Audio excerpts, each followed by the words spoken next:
Alice Parker, who is a hymn writer, modern day hymn writer, and she's also an author, talks about our notion of silence today is that it means we're disconnected, that something's wrong, we've unplugged a technical piece of machinery.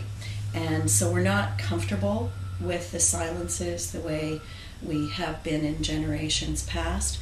And as Norm said, you experience some of these magnificent places, and they both generate a silence but also create a silence within. And so if you can learn to sit in the silence, you hear things. The silence speaks sometimes loudly than words speak.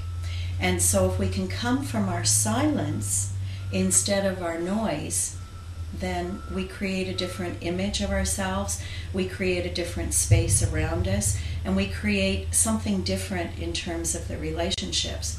And our sense is that a lot of times people are so afraid of the silence because sometimes it may suggest that if you're really still and you explore that deep space inside, there's a fear, and the fear might be that there's really nothing there. And so what it sometimes creates then is a sniper.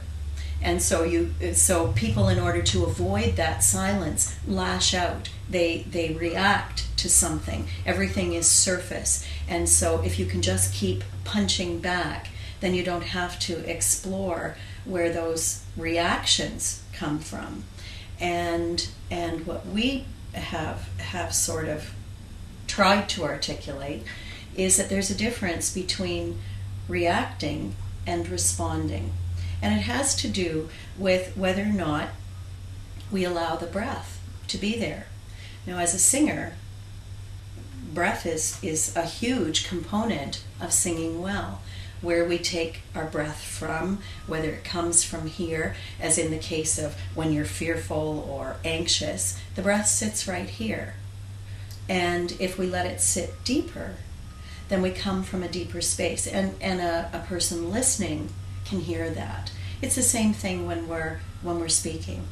If we speak from our deepest self, the breath is different. We then carry the message on the breath instead of just forcing the breath. So